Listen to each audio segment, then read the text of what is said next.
Dear patients, this is the part two of the story I told you people about the woman that lost her vision in the labor room after pushing her baby out.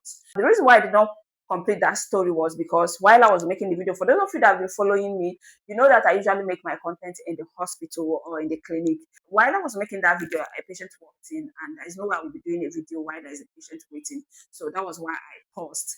After the woman finished telling me about her ordeal, in the labor room, I subjected her to different examination procedures. When it got to the part where I needed to look into her eyes, I found out that the back of the eyes wasn't looking happy, especially the optic nerve head. The optic nerve is simply the nerve that is responsible for collecting visual information from your outside world, like that's what you're looking at, and then relaying it to the brain for interpretation. So there is a part we call the optic nerve head. That part was looking hazy or swollen. So that prompted me to check in the woman's eye pressure. Children of God, lo and behold, when I checked this woman's eye pressure, this eye pressure was reading 84 millimeter mercury height.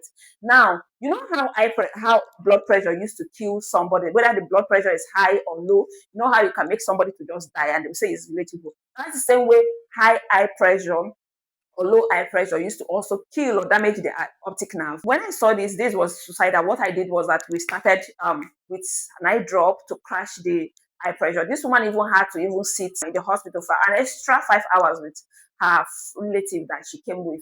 So after 5 hours, we checked the eye pressure. The reading was giving us about 79 millimeter mercury height, which is also not a good result, because so we asked her to go home and come back in the next 2 days while we make contact with consultants that are specialized in this kind of situation, because the aim is to see if there is a way our vision will be restored, even if not 100%, at least 20 to 30%.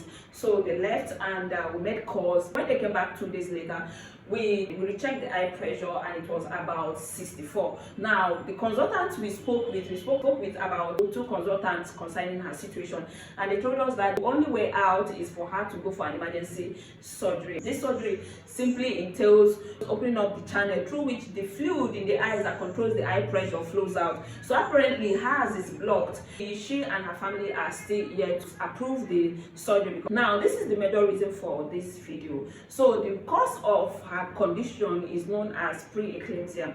Preeclampsia is an abnormal high blood pressure during pregnancy, which can affect the body system, even affect the kidney, liver, and not just the kidney and liver, it can also affect the vision. That is why some pregnant women usually complain of flashes of light, blurred vision, photophobia, or even temporary loss of vision. So please, if you are pregnant and you are experiencing any form of sudden vision loss or reduced vision, blurred vision, flashes of light, or severe sensitivity to light, please go to the hospital so that it doesn't get worse like this woman's own.